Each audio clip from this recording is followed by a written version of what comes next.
Hi, hello. How you doing?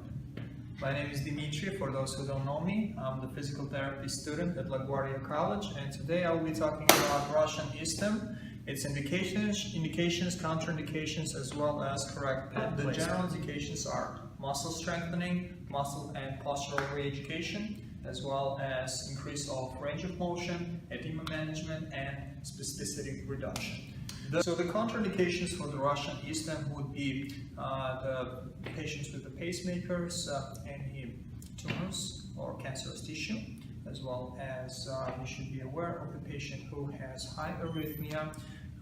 You must know about the patient if he has any allergies to the gel pads on electrodes, and you should know about the patients who have diminished sensation as well as diminished cognitive status. Don't forget about the ladies who are pregnant.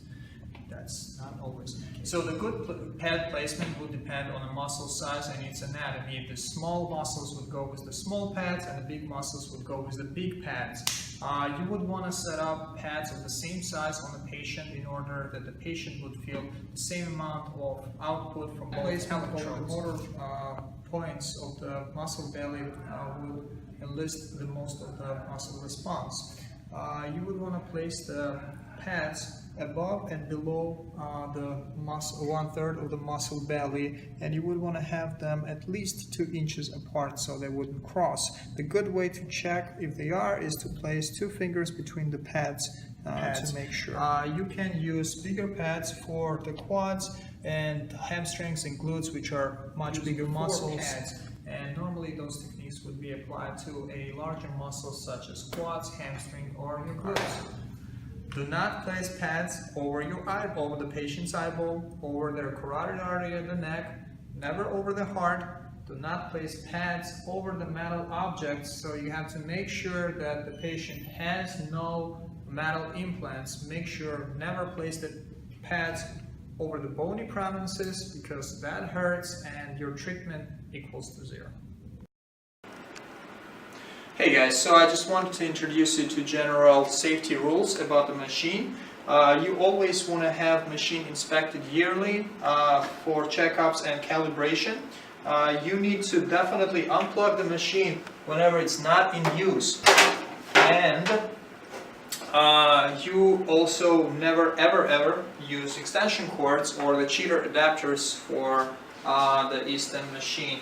So just general rules, and I want to say to keep your patient safe and yourself safe at all times. And now I'll be taking you to my colleagues who will demonstrate a couple of case scenarios using this machine. Thank you. Hi, my name is Jose and I am a physical therapist assistant student. Today I am meeting with a patient by the name of Kinga. This patient is an elite athlete who recently injured her quads while performing in a high-intensity race for the Olympics and had to undergo surgery. She is now going through arthrogenic muscle inhibition. I am going to treat this patient with Russian electrical stimulation and re-educate her quads. I'm going to set up the treatment area right now and bring the patient right back. I'm treating Kinga with Russian electrical stimulation to re-educate her quads after arthrogenic muscle inhibition. So basically the parameters over here, I already preset them. The mode is going to be on single. Cycle time 10 to 50 for comfort. Frequency is 35 to 50. I'm going to put it at 35 because it's the first time, so I don't know how she's going to react to it. The ramp 2 seconds as first time trying this, so it doesn't cause her any pain. Okay, so I'm going to start increasing the intensity now. I'm going to be looking at her quads when you see a smooth titanic muscle contraction. Okay, we're looking for a nice almost there. You can see the contraction, we just need a nice one. So as we saw, my patient wasn't able to tolerate Russian electrical stimulation. She wasn't able to get a nice smooth contraction. So what we're going to be doing next, we're going to be changing the ISTEM to basically to biphasic, which is a more comfortable electrical stimulation that does the same thing as Russian. Hi, my name is Melody and I'm a physical therapy assistant student. Today I'm going to be treating a patient who is in a motor vehicle accident and suffers from a left femur fracture. The patient has been in a cast for about 6 weeks and the quad muscles have atrophied. So what we're going to work on is muscle strengthening today using electrical stimulation. I'm just going to go set up the treatment area, bring in my patient, and I'll be right back. Who I've placed in a supine position with a bolster under her knees. Once again, as I mentioned, she's a strength of 2 out of 5, and so we basically want her to work a little bit against gravity, right? So what I've chosen is Russian stimulation, and I'll just explain the machine. Come closer. Let me move you, Bill. Okay. So, first thing you want to do with the intellect legend combo is you want to strike Russian twice. All right, now the channel is available for us. I've already put the electrodes on our patient, on the muscle belly, 1/3 of the way down, on the lateral side and on the medial side. She and I have already discussed contraindications. We've already done the sensitivity test. So basically, I'm just going to set her up, and I'm just going to explain a few things. So for instance, with this machine, the mode section allows us to switch between different versions of Russian. For instance, if we were to press enter, we would get single, reciprocal, or co-contract. That's not our concern, so we are staying on single, enter. The cycle time is important. Today I want my patient to do 10 contractions in 10 minutes. So I set the cycle time that her muscle will contract for 10 seconds and will rest for 50 seconds. During that time, what I'm going to ask my patient to do is, as the machine sends the electrical stimulation through and she feels the intensity, I'm going to ask her to fire along with the machine and to raise her leg up and go with the contraction and to try to hold it as long as possible, maybe for about 5 seconds, even after the machine recedes. This is just to continue strengthening her muscle. And what I'm going to do is set the machine to a ramp of 2 seconds. This will ease her into that contraction. But there's also one thing I want to talk to you. Come closer, please. Is frequency and the importance of frequency. Normally for frequency and muscle strengthening, we would start the machine at between 35 to 80 pulses per second. Because my patient has said this is really her first time experiencing it, I've set it in the middle at 50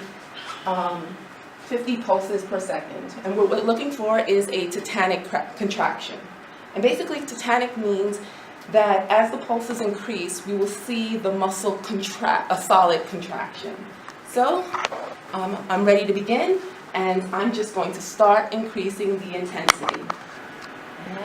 And this is what a tetanic contraction looks like. And there we go. And now I'm going to ask my patient to keep holding the contraction for at least 5 seconds, even after the machine stops firing.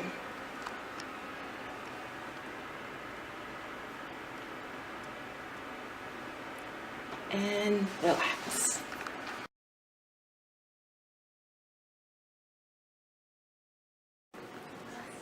Okay, hello, my name is Tenzin Tashigang. I am a student PTA at LaGuardia Community College. Today I am going to be treating my patient who presents with the complaint of tightness and spasticity in her left wrist and hand, so with a decreased range of motion and the strength. So she presents with the medical history of hypertension, diabetes mellitus, and right CVA 1 month ago. So her goal is to become independent with the ability to function with her hand for her daily ADLs. So I'm going to treat my patient today with this Russian therapy with the treatment mode of reciprocal inhibition to reduce the muscle spasticity. And clinically, reciprocal inhibition has been used to address the spasticity in the patient who have a neurological condition with or without voluntary movement. So I'm going to go set up the treatment area and bring the patient in. So we are back here in the treatment area with my patient, And I have selected this machine. I'm going to do the Russian therapy with my patient here, and with the treatment mode set in the reciprocal inhibition, okay, which is basically for the treatment of the spasticity management. Okay, so here we go up, and I have selected the both channels. Since we got here, we are going to use 2 channel for this treatment with the 4 electrodes placement. And I have here with me with the reciprocal inhibition I have chosen here, and then I'm going to scroll down here. I'm gonna, for the cycle time, I'm gonna choose 10 to 10 since it's her first visit. So it's going to be basically 1:1 ratio, which means there's going to be 10 seconds of contraction and time, followed by 10 seconds of a rest time. Okay, so I'm going to enter the 10 is to 10 here. I'm going to go down, scroll down to frequency, which is the pulse rate. So basically for this treatment, pulse rate and the pulse rate is going to be whatever is set for the treatment channel 1 is going to be retained for treatment 2 throughout the treatment. Okay, so you cannot separate like a separate channel. For separate channel, you cannot have a pulse rate and pulse duration separately. The only thing that separates in this treatment is the intensity. So I got the frequency set up here. Let me enter the frequency. Since this is a small muscle group, I'm gonna be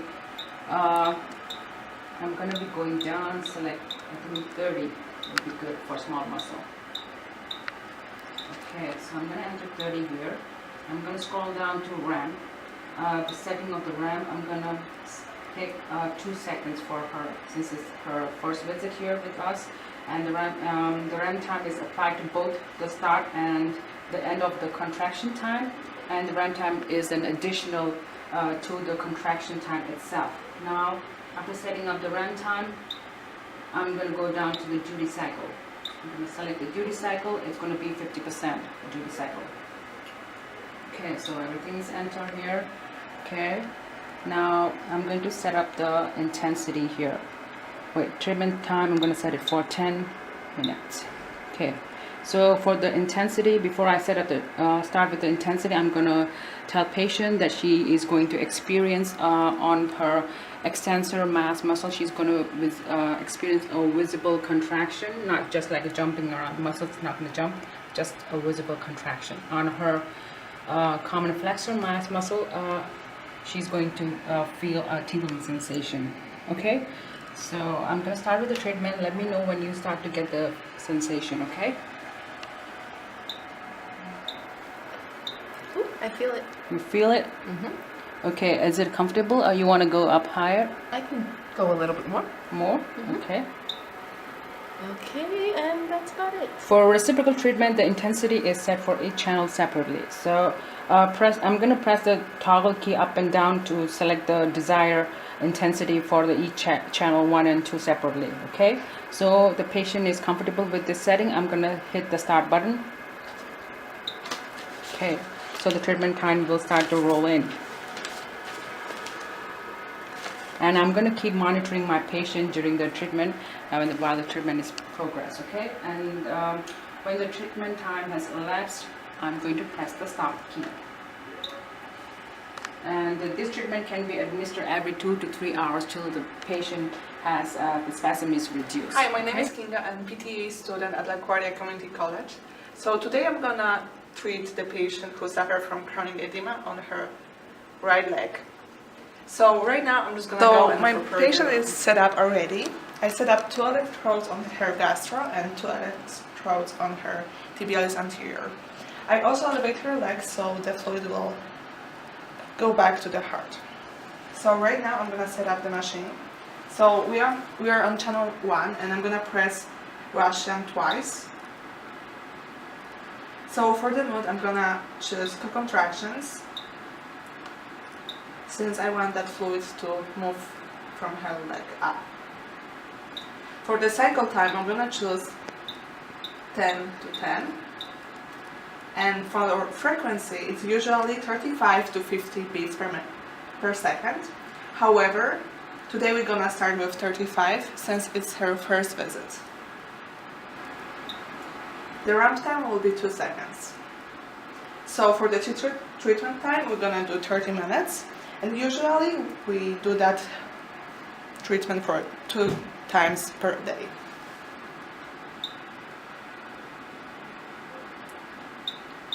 So right now I'm gonna increase the intensity so I can see the visible contraction.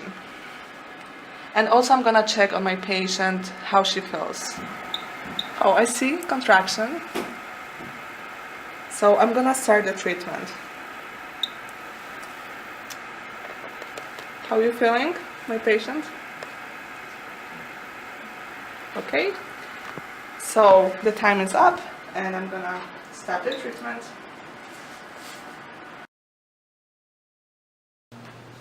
Hi, it's me again.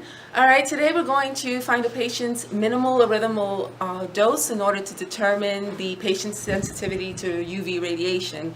The reason why we would use UV radiation to treat a patient is for psoriasis or psoriatic arthritis. I'm going to go set up the treatment area and bring in my patient, and I'll be right back. I just want to go over the contraindications. One of them is irradiation of the eyes, which is potential burning, so my patient and I will be wearing goggles. Skin cancer, if my patient has a history or maybe family history. Pulmonary TB, we need to be concerned about. If the patient has any cardiac, kidney, or liver diseases, lupus, fever, photosensitivity, drugs, or if they're taking any dietary supplements. This doesn't seem important, but believe me, it is. Okay, so I'm taking you in. So I put on my protective glasses, and I have already set up the lamp before I set up my patient in order to heat it up. Now I'm just going to bring the lamp over to my patient. My patient is covered from head to toe to make sure that no skin is unnecessarily exposed.